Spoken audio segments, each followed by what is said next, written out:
우리 하나님 말씀은 요엘서 2장 28절 29절 보겠습니다.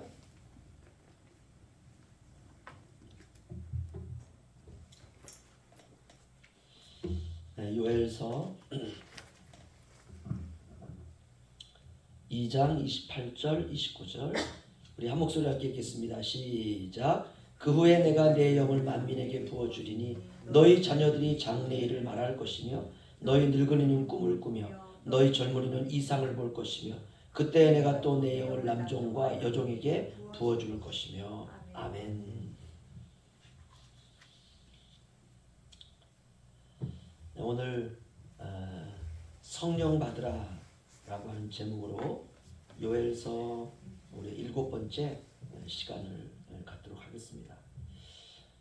우리가 요엘서도 마찬가지고요. 이렇게 읽다 보면 이게 무슨 내용일까? 어렵다 이런 느낌을 받습니다. 그런데 성경의 모든 메시지는 아주 단순합니다. 하나님의 백성이 잘 살다가 어느 날 타락하는 거예요. 죄를 짓습니다. 그리고 하나님 말씀대로 살지 않아요. 이웃을 사랑하지 않습니다. 완고해집니다. 자기 마음대로 살아요. 자기 뜻대로 살아요. 기존의 하나님 말씀에서 세상과 자기 생각으로 딱 옮겨갑니다. 이게 타락이에요. 몸이 아프면 주님께 무릎 꿇고, 가난해지면 주님 바라보고, 세상에서 시련과 역경이 오면 하나님 나라 생각하고, 그리고 마음이 곤고하면 주님 앞에 나와서 주의 전으로 나와서 하나님께 무릎 꿇고 기도하고, 그리고 잠시라도 10분이라도 기도하고 다시 또 직장으로, 가정으로, 이게 살아있는 거예요. 이 심령이 딱 살아있는 거예요. 그런데 그렇게 잘 살다가 어느 날 그런 시간들을 이제 다 놓쳐버립니다. 작게 보면 그렇습니다. 그러나 크게 보면 국가적으로 타락하는 거예요. 나라가 타락하는 거예요. 이스라엘은 우리가 신국이다 이렇게 말합니다. 하나님이 다스리는 나라. 우리 상황과 좀 다르죠, 그렇죠? 우리나라는 신국이 아니죠. 우리나라는 다종교 국가입니다. 종교가 굉장히 많아요. 종교의 자유가 있어요. 뭐 기독교를 믿든 불교를 믿든 뭐 이단을 믿든 뭐 무당을 믿든 뭘 믿든 뭐 그거 가지고 경찰에 신고한다고 너 잡혀가지 않습니다. 종교의 자유가 있죠. 그러나 이스라엘은 신국이에요. 오직 하나의 신앙밖에 없어요. 하나님 신앙, 하나님만 믿습니다. 그들 스스로 우리나라의 건국의 주체는 하나님이시다. 하나님이 이스라엘을 세우셨다. 이렇게 믿습니다. 그러면 잘 살아야 되지 않습니까? 그런데 잘 살 수 없는 날이 찾아와요.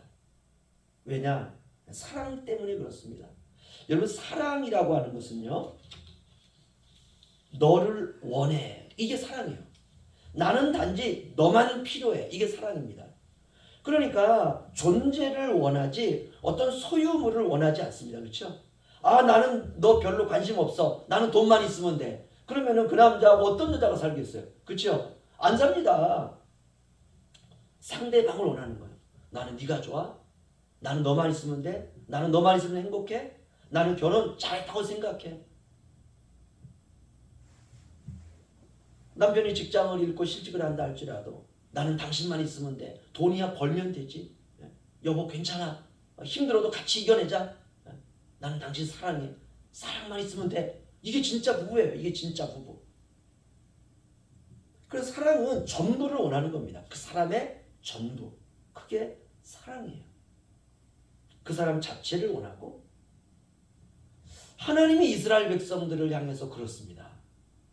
하나님 이스라엘 백성들을 선택하시고 또 이스라엘 백성들은 자신들을 선민이다라고 믿지 않습니까? 선택된 백성들.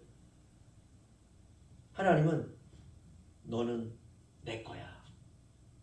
나는 너를 사랑해. 너는 나의 사랑받는 자야. 내가 보호해 줄게. 내가 인도할게. 다른 것 바라보지 마. 내가 도와줄게. 내 말만 들어. 이거예요. 이겁니다. 하나님이 그의 백성들에게 그렇게 얘기를 하는 거예요. 힘들지? 나만 바라봐. 어렵지? 내가 이끌어줄게. 너 지금 골짜기에 빠졌지? 거기에 너를 인도하는 지팡이와 너를 인도하는 막대기가 있어. 그거 한번 찾아봐. 그거 찾는 거예요. 찾으면 그거 잡고 나와. 이 하나님 이스라엘 백성들을 향해서 사랑한다는 표현입니다. 여러분 어떻습니까? 좋습니까 이게? 눈꺼풀이 씌워질 때는 좋아요.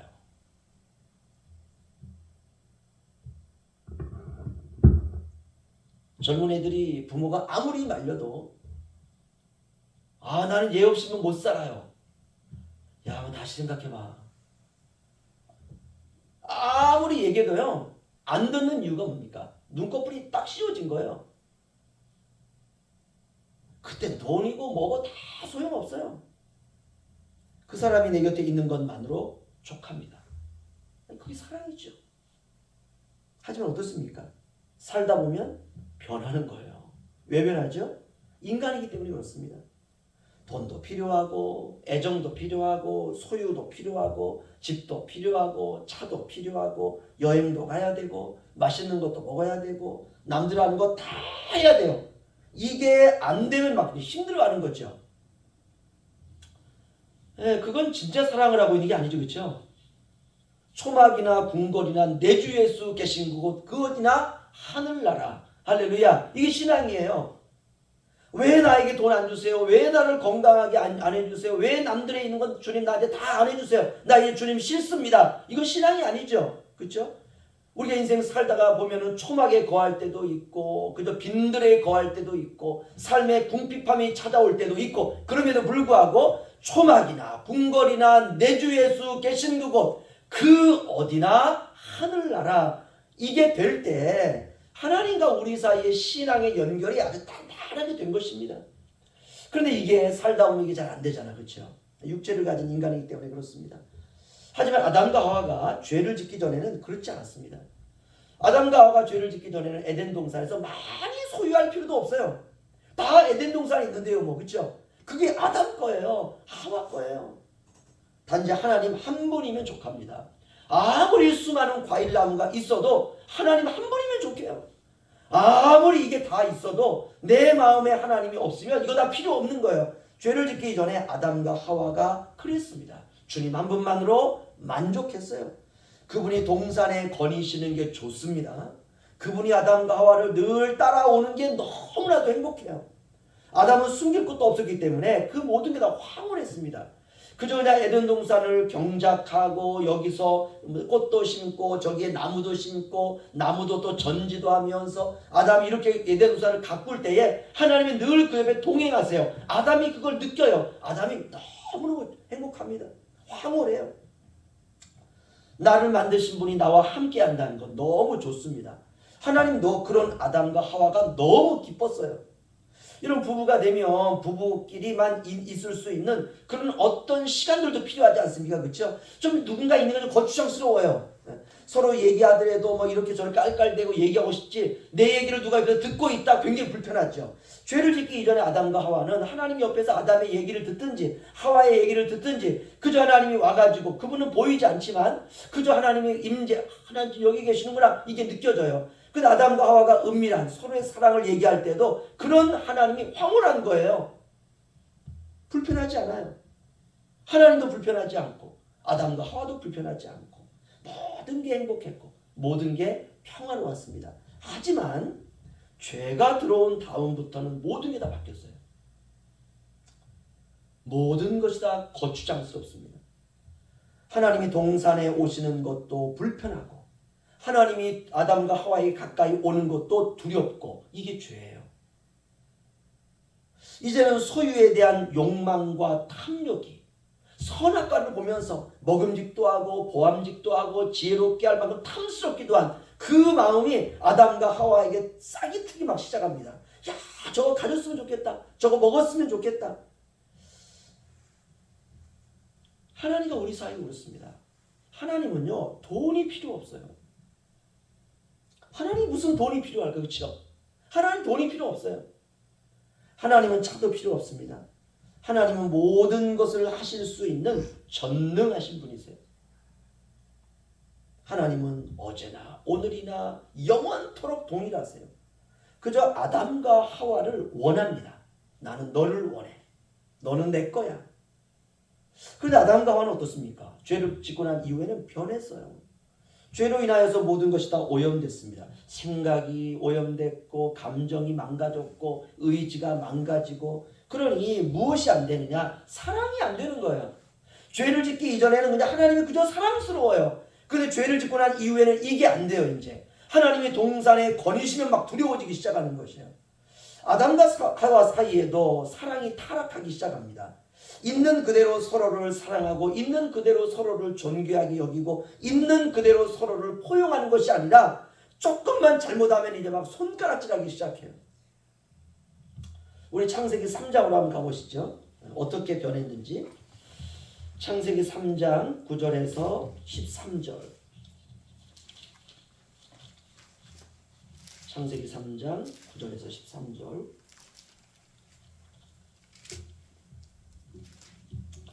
저와 같이 교도하겠습니다. 여호와 하나님이 아담을 부르시며 그에게 이르시되 내가 어디 있느냐? 이르되 내가 동산에서 하나님의 소리를 듣고 내가 벗었으므로 두려워하여 숨었나이다. 이르시되 누가 너의 벗었음을 내게 알렸느냐? 내가 내게 먹지 말라 명한 그 나무 열매를 내가 먹었느냐? 아담이 이르되 하나님이 주셔서 나와 함께 있게 하신 여자 그가 그 나무 열매를 내게 주므로 내가 먹었나이다. 다 함께요. 여호와 하나님이 여자에게 이르시되 내가 어찌하여 이렇게 하였느냐? 여자가 이르되 뱀이 나를 꿰므로 내가 먹었나이다. 아멘.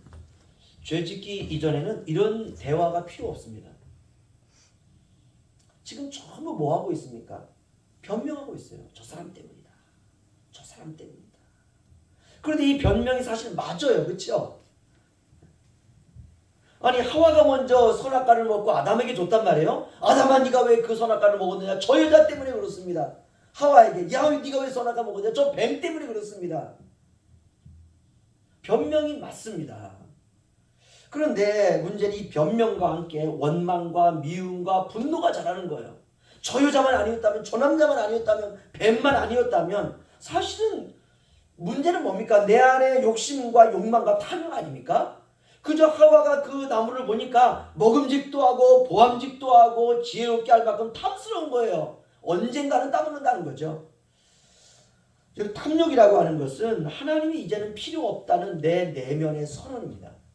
진짜 사랑할 때는 하나님밖에 안 보였어요. 그런데 이제 그 사랑이 식으면 무엇이 보이느냐? 세상에 우상이 보입니다. 이 우상이 뭐냐 하면요, 복을 준다는 다른 방법입니다. 결국 이스라엘은 이방 나라의 우상을 숭배하기 시작합니다. 전부 그 얘기예요. 전부 그 얘기 성경은. 그럼 도대체 왜 그럴까요? 이스라엘 백성 도대체 뭐가 문제일까요? 하나님이 이렇게 물을 수 있지 않습니까? 도대체 뭐가 문제냐? 내가 너를 축복해주고 내가 너를 인도해주고 내가 너를 도와주고 내가 너를 이끌어주고 내가 너를 천국으로 인도하고 내가 너를 축복하고 내가 너를 은혜주고 내가 너를 고치고 내가 너를 치유하는데 한다고 하는데 도대체 뭐가 문제냐? 그 뭐가 문제냐? 하나님은 보이지 않는 게 문제예요. 이스라엘 백성들에게. 신앙이 좋을 때는요, 하나님이 안 보이는 게 내 믿음이 더욱더 이게 튼튼해지는 그 기회가 됩니다. 근데 신앙이 점점점 타락하게 되면은 하나님이 보이지 않는 게 내 신앙의 걸림돌이 되는 것이에요. 이스라엘 백성들이 그랬습니다. 사람은요, 죄를 짓게 되면 보이는 것을 선호합니다. 뭐든지 보여야 되고 만져져야 되고 느껴져야 돼요. 믿음이 떨어지면 그렇습니다. 믿음은 바라는 것들의 실상이요 보이지 않는 것들의 증거다, 이렇게 말하고 있습니다. 히브리서 11장은 그러니까 보이는 모든 것을 존재하게 하는 증거가 믿음이라는 거예요. 믿음이 좋을 때는 이런 신앙의 선명함이 있어요. 그런데 믿음이 변하기 시작하면 선명함이 사라지기 시작합니다. 대충 믿고 대충 살아가는 거예요.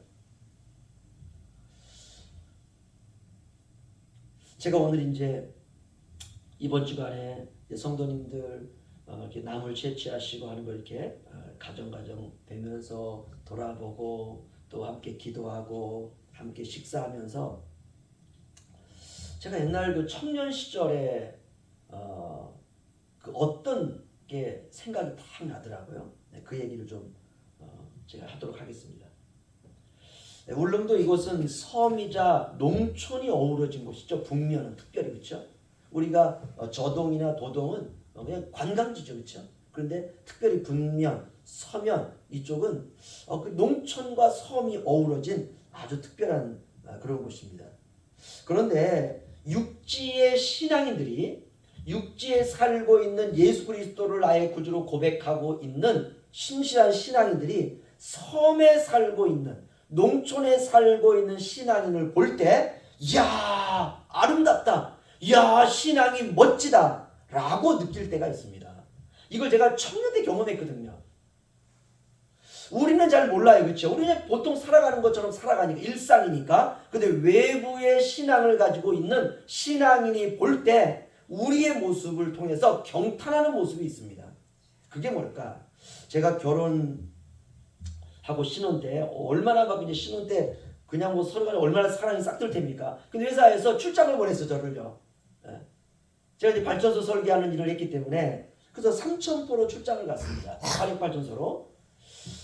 발전소 설계가 제 직업이었기 때문에 한전 관할 발전소에 이제 출장을 갔습니다. 마을에 이제 작은 방 하나, 어촌에 방을 하나 얻어서 아침에 출근하고 오후에 퇴근하고 이게 일상 다예요. 그리고 노을 지는 그 해변가에서 노을을 보면서 서울에서 있는 이제 그 교회를 생각하면서 우리 성도들이 지금 예배 드리고 있겠구나.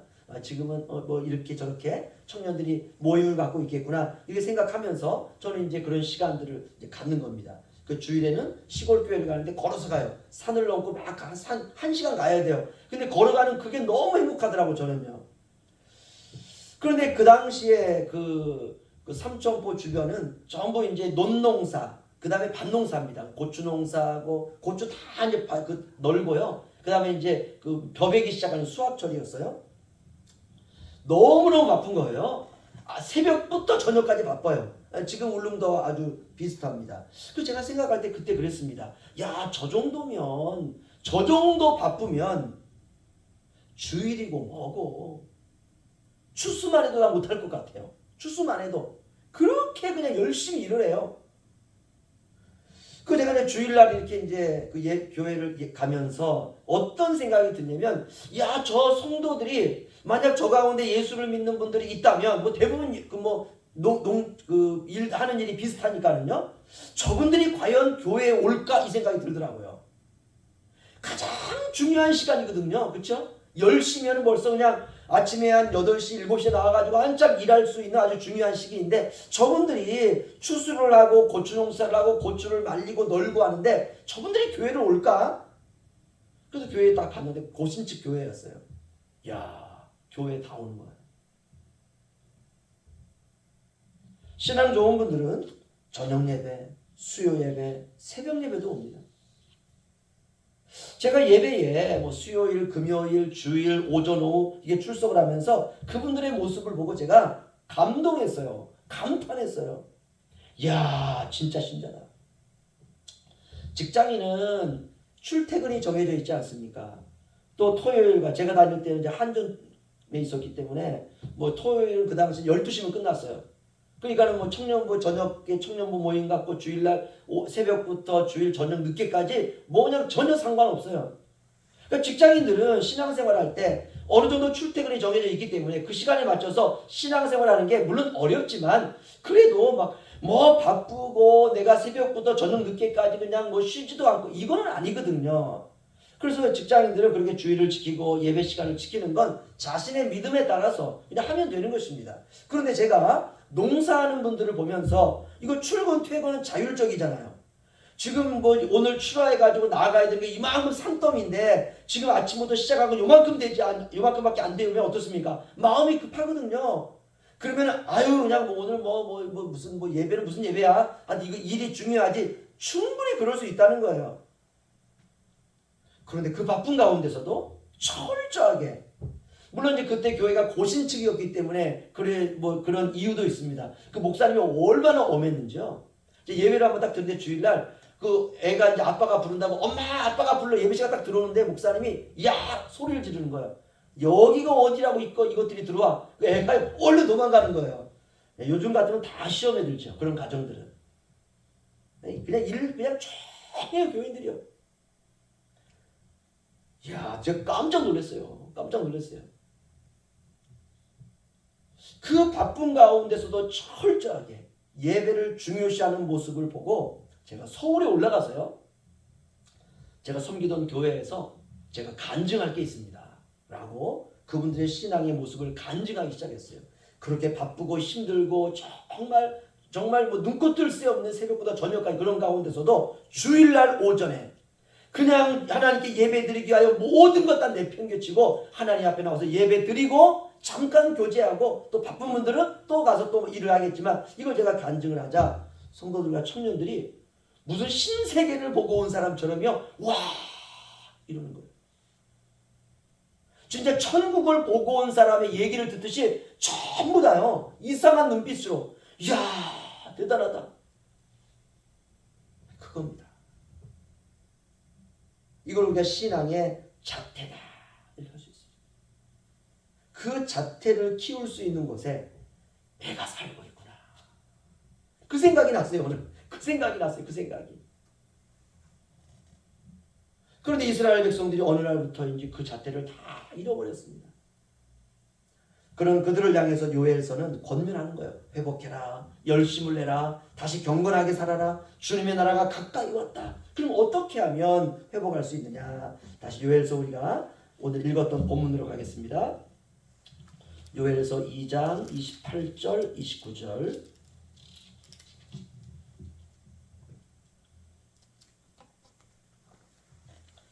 네, 우리 함께 읽겠습니다. 시작. 그 후에 내가 내 영을 만민에게 부어주리니 너희 자녀들이 장래일을 말할 것이며 너희 늙은이는 꿈을 꾸며 너희 젊은이는 이상을 볼 것이며 그때 내가 또 내 영을 남종과 여종에게 부어줄 것이며 아멘. 어떻게 하면 우리가 회복할 수 있느냐? 답은 하나입니다. 성령 받아야 돼요. 이게 답이에요. 답. 성령 받으면 끝나요.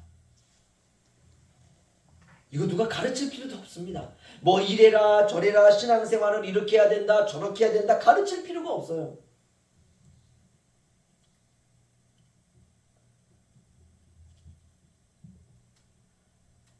제가 개척교회를 하는 초기에 우리 작은 애가 그때 초등학교 1학년도 안 들어간 그때입니다. 그때 이제 주일학교 아이들이 그 또래들이 그 또래만 한 6, 7명이 되었었는데요. 그 주일학교 이게 설교죠. 설교에서 이제 십자가에 대한 설교를 계속 했어요. 그랬더니 어느 날 우리가 그 수요 예배 이렇게 드리고 있는데 아무튼 그 예배를 끝나고 이제 갔는데 집사님이 자기 아이가 그 저녁에 몇 명이 모여가지고 이렇게 자기들끼리 목욕을 하는데 예수님의 십자가의 보혈, 주님의 죽으심이 그들에게 선명하게 이렇게 보여져가지고 애들이 무서워가지고요. 어제 그랬다는 얘기를 딱 듣고 깜짝 놀랐어요. 야, 아이들도 복음에 대한 그 감동이 있구나. 반응이 있구나. 성령이 오시면 가르칠 필요가 없습니다. 내 안에 성령이 오시면 그분이 나를 인도하세요. 생각과 감정과 행동을 하나님이 인도하세요. 무엇을 할지 가르치시고. 성령은 하나님의 영입니다. 그리스도의 영입니다. 성령은 모든 구원을 우리 안에 적용하시는 영이에요. 뭐 몸을 벌벌 막 떨고 그게 성령이 아닙니다. 그분은 깨끗하세요. 그분은 정결하세요. 그분은 진리의 영이십니다. 그분은 인격적이세요. 우리를 인격적인 신앙으로 인도하십니다. 하지만 그분은 모든 것을 초월하신 하나님이세요. 성령이 임하면 예수의 증인으로 살게 됩니다. 이 자동이에요. 오늘날 얼마나 혼탁합니까? 성령 받아야 돼요. 그 성령을 어떻게 받느냐? 믿음으로 받습니다. 최근에 정치인 한 분이 어떤 일에 연루가 되어서 자살을 했죠. 깜짝 놀랐어요. 제가 왜 놀랐냐면 뭐 그분이 뭐 어떤 일 때문에 자살했냐 이것보다도요. 제가 그 한 달 전인가 그분이 교회에서 간증하는 걸 내가 들었거든요. 교회에 가서. 그 제가 들으면서 야 이분이 신앙이 있었구나. 그래서 일부분 그분이 정치계를 떠나가지고 교수의 길을 걷는다고 유학 갔다가 한국에 들어온 지 얼마 안 됐지 않습니까? 그리고 이제 교회 간증에서 성도들이 은혜를 받고 그런데 그분이 자살했다라는 얘기를 제가 충격을 받았어요. 그분의 간증을 통해서 은혜 받은 성도들이 있을 거 아닙니까? 그렇죠? 그럼 그분들은 얼마나 많은 충격을 받았겠어요? 참 안타깝습니다. 오늘날 세상이 너무 혼탁해요. 성령 받으면 됩니다. 그럼 성령을 어떻게 받느냐? 믿음으로 받는 거예요. 이게 답이에요. 성령은 믿음으로 받는 겁니다. 우리가 다른 답을 얘기하면 안 돼요. 다른 답들을 이렇게 대충 들어보다 보면 전부 공통적인 게 뭐냐면 인간 편의 기교입니다. 성령 받기 위해서는 뭐 이렇게 해야 된다, 저렇게 해야 된다, 몸을 떨어야 된다. 이거 다 인간 편의 기교예요. 성령은 믿음으로 받는 것입니다. 성령은 하나님의 영이기 때문에 인간이 만들어낸 기술이 필요 없습니다. 뭐 어떤 분들은 그래요. 성령 방언 받으려 뭐 랄랄랄라 해야 된다고 하는데 그렇지 않아요. 갈라디아서에 바울이 이렇게 말합니다. 어리석도다 갈라디아 사람들아, 예수 그리스도께서 십자가에 못 박히신 것이 너희 눈에 밝히 보이거늘 누가 너희를 꾀더냐? 내가 너희에게서 다만 이것을 알려 하노니 너희가 성령을 받은 것이 율법의 행위로냐 혹은 듣고 믿음으로냐? 너희가 이같이 어리석으냐? 성령으로 시작하였다가 이제는 육체로 마치겠느냐? 아멘. 바울이 갈라디아 교인들에게 너희가 성령을 받은 것이 율법의 행위냐 듣고 믿음으로냐? 율법의 행위는 내 쪽에 있는 결과물입니다. 성령 받으려면 내 쪽에 결과물이 있어야 된다는 것이에요. 뭔가. 그러나 믿음은 뭡니까? 하나님의 선물이에요.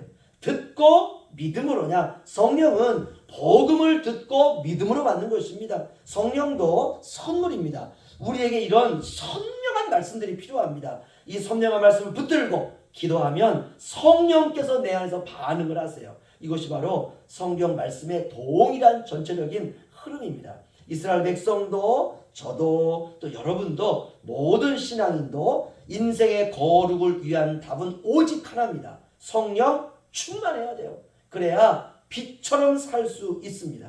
오늘 요엘서는 그 후에 내가 내 영을 만민에게 부어주리니 자녀들은 장래의 일을 말하고 늙은이는 꿈을 꾸고 젊은이는 이상을 보고, 다 똑같은 말입니다. 다시 말하면 비전이라는 뜻이에요. 장래일 꿈을 꾸고 이상을 본다. 이건 하나님이 주신 비전을 본다는 것입니다. 그때 또 내가 남종과 여종에게 내 영을 부어줄 것이며, 여러분 믿음으로 우리가 주 예수 그리스도를 붙들기만 하면 성령께서 우리의 심령에 오셔서 우리가 행할 바를 가르쳐 주십니다. 여러분 남은 한 주간의 기간 믿음으로 성령 충만함으로 살아가는 저와 여러분 되시기를 주의 이름으로 축원합니다. 기도하겠습니다.